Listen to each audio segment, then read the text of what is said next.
Baiklah, Assalamualaikum warahmatullahi wabarakatuh. Kami dari peserta latihan dasar CPNS Jawa Barat akan melakukan diskusi tentang isu terkait pelaksanaan penyelenggaraan pemerintahan dalam upaya mewujudkan smart governance.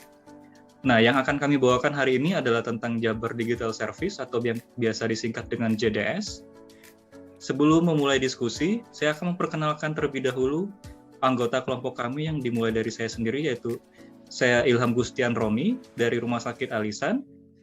Yang berikutnya ada Dwi Utari Ageng Cahyani dari Dinas Tanaman Pangan dan Hortikultura. Yang ketiga ada Lulu Atiyat Hafiza dari Dinas Kesehatan Provinsi Jawa Barat. Dan yang terakhir adalah Fikri Irfandi dari Dinas Perindustrian dan Perdagangan Provinsi Jawa Barat. Nah, untuk Jabar Digital Service sendiri itu merupakan sebuah inisiatif teknologi informasi di bawah Gubernur Jawa Barat, yaitu Bapak Ridwan Kamil. Di sini untuk menggunakan teknologi terbaru yang dapat membantu efisiensi tata kelola pemerintahan dan pengambilan kebijakan, akuntabilitas, partisipasi masyarakat, dan pengembangan layanan publik yang inovatif dan responsif. Jabar Digital Service atau biasa disingkat dengan JDS itu merupakan pusat layanan digital, data, informasi geospasial Provinsi Jawa Barat yang bercita-cita untuk mewujudkan Jawa Barat juara yang berbasis data dan teknologi, mendukung pelayanan masyarakat dan pengambilan kebijakan yang responsif, adaptif, dan inovatif. JDS sendiri saat ini sudah memiliki banyak sekali penghargaan, yaitu salah satunya adalah Digital Innovation for Disaster Risk Reduction dari MNC Digital Innovation Award tahun 2022, mendapat sebagai Gold Winner kategori aplikasi untuk Picobar dari Public Relation Indonesia Award tahun 2022. Yang ketiga itu ada Bung Mandala Rajata mendapatkan medali emas untuk inovasi satu peta Jabar dari Bung Mandala Award tahun 2021, Top Digital Implementation Province Governments level Star 4 dari Top Digital Award tahun 2021. Yang kelima adalah Best Governor for Digital Innovation untuk Ridwan Kamil dari Media Group Network tahun 2021. Nah, dari yang saya sebutkan tadi, dari teman-teman apakah ada yang bisa menjelaskan tentang apa sih JDS itu? Kepada Saudari Dwi, saya silakan. Baik, terima kasih Kang Roni atas kesempatannya. Saya akan menjelaskan gitu ya, kalau di JDS itu ada beberapa program yang bisa diakses oleh masyarakat Jawa Barat gitu ya. Beberapa program unggulannya itu ada Sapa Warga dan juga ada program ekosistem data Jabar. Untuk Sapa Warga sendiri itu merupakan aplikasi yang dibuat sebagai upaya memberikan kemudahan dalam pelayanan dan pemerataan informasi untuk warga Jawa Barat.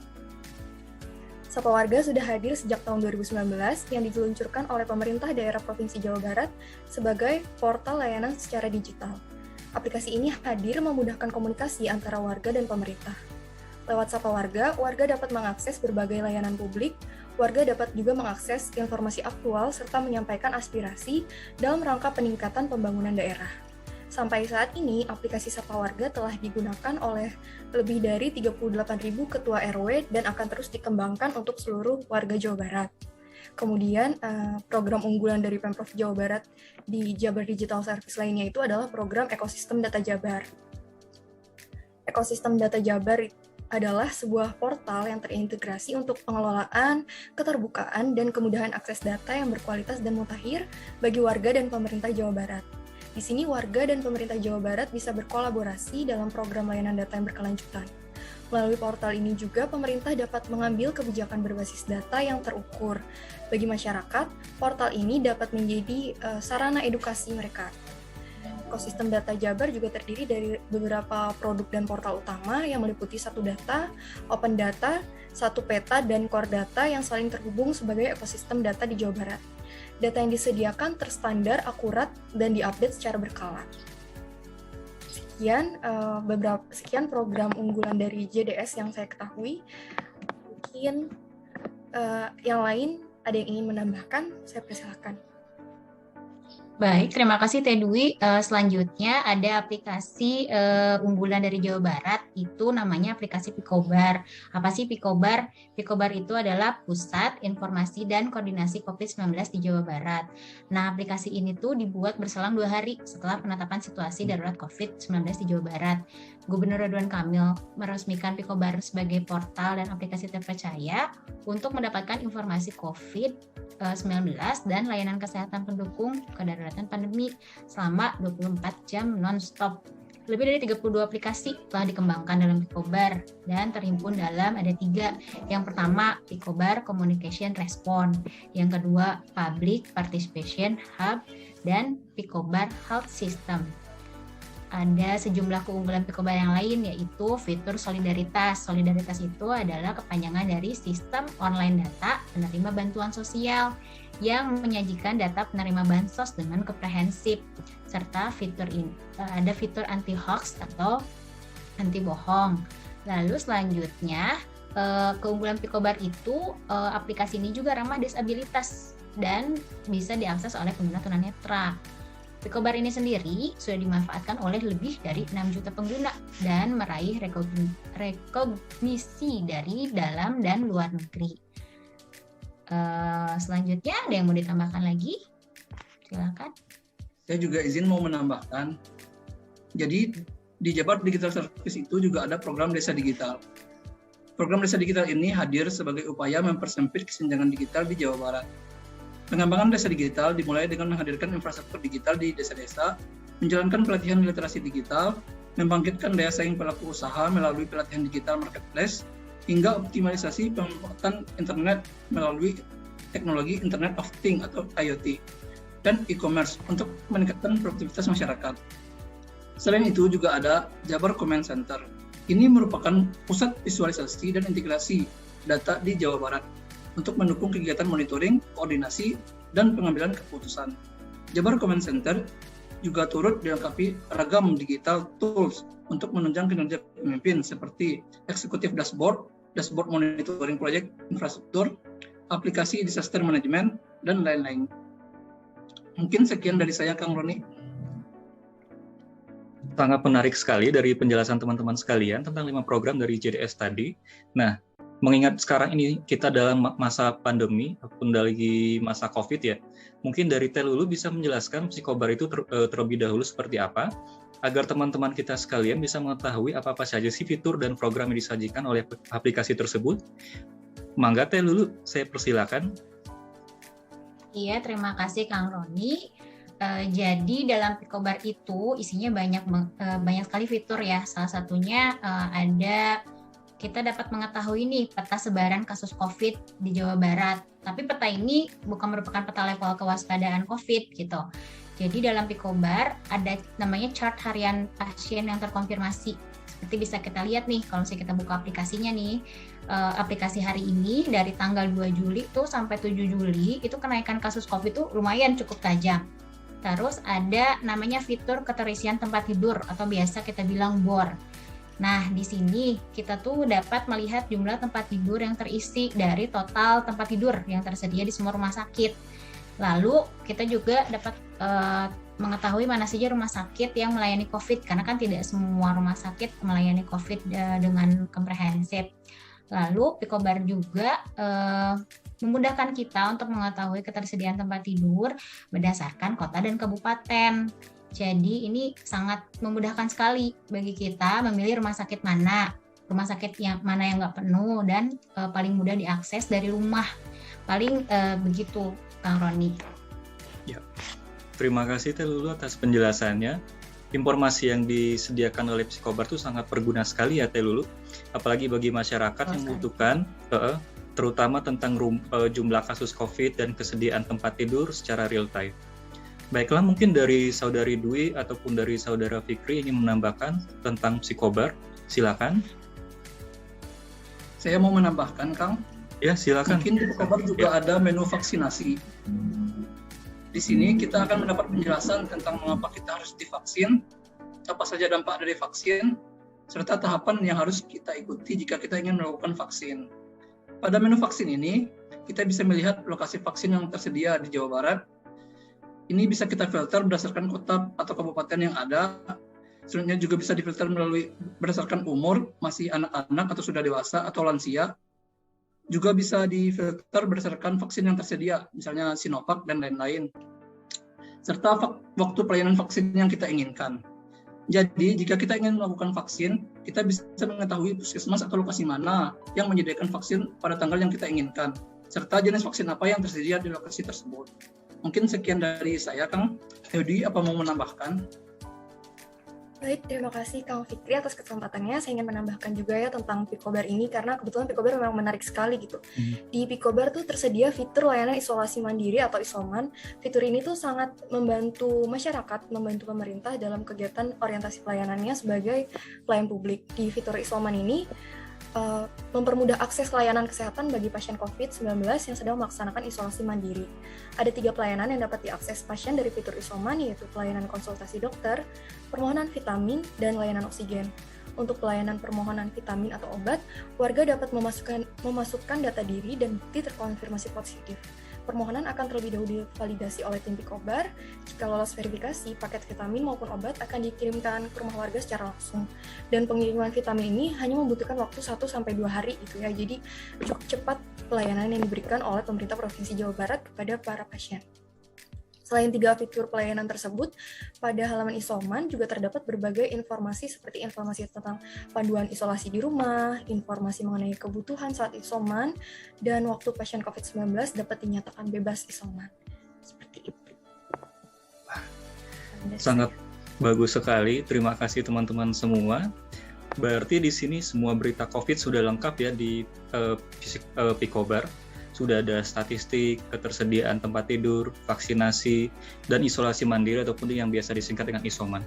Nah, kalau menurut teman-teman sendiri, masih ada nggak kekurangan pada aplikasi Picobar ini? Silakan kepada Teh Lulu dahulu ingin menambahkan. Baik, terima kasih Kang Roni. Di balik semua kelebihan dari Picobar, memang ada yang harus diperbaiki. Salah satunya adalah pemanfaatan aplikasi Picobar milik Pemprov Jabar ini belum maksimal di poin kegiatan vaksinasi COVID-19. Ternyata user interface-nya tuh lumayan rumit untuk sebagian kalangan. Rumitnya tuh dalam pencarian tempat vaksinasi COVID. Nah, hal ini menyebabkan masyarakatnya kurang memanfaatkan aplikasi tersebut karena dinilai kurang cepat begitu. Mungkin teman-teman yang lain ada yang mau menambahkan? Silakan. Saya ingin izin menambahkan pernyataan Teh Lulu terkait kekurangan dari Picobar ya. Silakan, Teh. Terima kasih Kang Roni. Ya. Kalau kita buka website Picobar gitu ya saat ini, di kolom testimoni yang terlihat di dashboard itu tidak dapat diakses. Sehingga kita tidak dapat memberikan penilaian atau feedback kepada Picobarnya gitu ya terhadap pelayanan yang kita rasakan atau kita gunakan. Seperti itu dari saya. Izin menambahkan juga, Kang. Ya, siap. Silakan. Mungkin dari sosialisasinya memang masih kurang. Tapi dari segi aplikasinya, Picobar telah meraih beberapa penghargaan seperti Top 21 Inovasi Pelayanan Publik Penanganan COVID-19 dari Kementerian Perdayagunaan Aparatur Negara dan Reformasi Birokrasi pada tahun 2020. Special Award for Resiliency dari IDC Digital Transformation Award tahun 2020. Dan yang terbaru juga meraih Gold Winner kategori aplikasi pada Public Realization Indonesian Award 2022. Mungkin gitu, Kang. Ya, terima kasih teman-teman. Jadi kesimpulannya bahwa di sini masih ada yang perlu dikembangin ya dari aplikasi Picobar tersebut, terutama di bidang sosialisasi penggunaannya. Namun sangat sayang sekali nih jika misalkan aplikasi yang sudah banyak mendapat penghargaan tetapi masih belum maksimal dalam ataupun belum banyak pemahaman masyarakat tentang cara menggunakannya.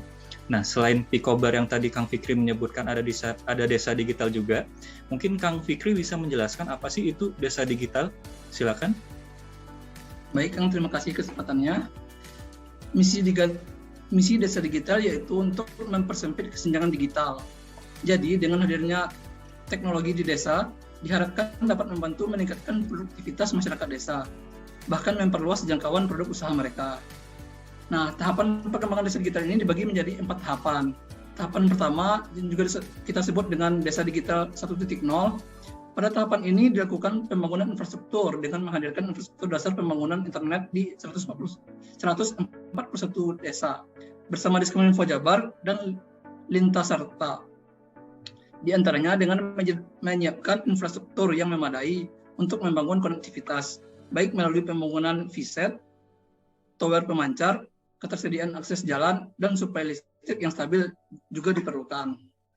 Desa Digital 2.0 dilakukan pelatihan literasi digital, melakukan sosialisasi terkait pemanfaatan internet sebagai langkah untuk meminimalisir dampak negatif dari digitalisasi. Pada Desa Digital 3.0 dilakukan pelatihan pemasaran digital.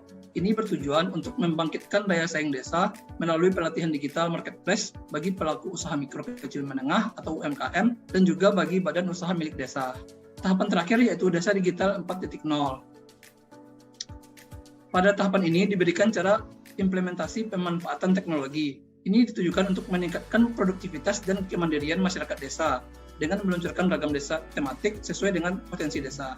Tematik yang sudah berjalan diantaranya yaitu Desa Digital Pertanian, Desa Digital Perikanan, Desa Digital Kesehatan, Desa Digital Pendidikan, Desa Digital Waste Management, serta Desa Digital Multimedia. Mungkin sekian dari saya, Kang. Ya, terima kasih kepada Kang Fikri atas penjelasannya. Mungkin dari Teh Dwi ingin menambahkan dari penjelasan Kang Fikri, silakan. Ya, baik, terima kasih Kang Roni atas kesempatannya ya. Saya ingin menambahkan terkait program Desa Digital. Jadi program Desa Digital ini telah mendapatkan berbagai penghargaan dan sudah diakui hingga kancah internasional.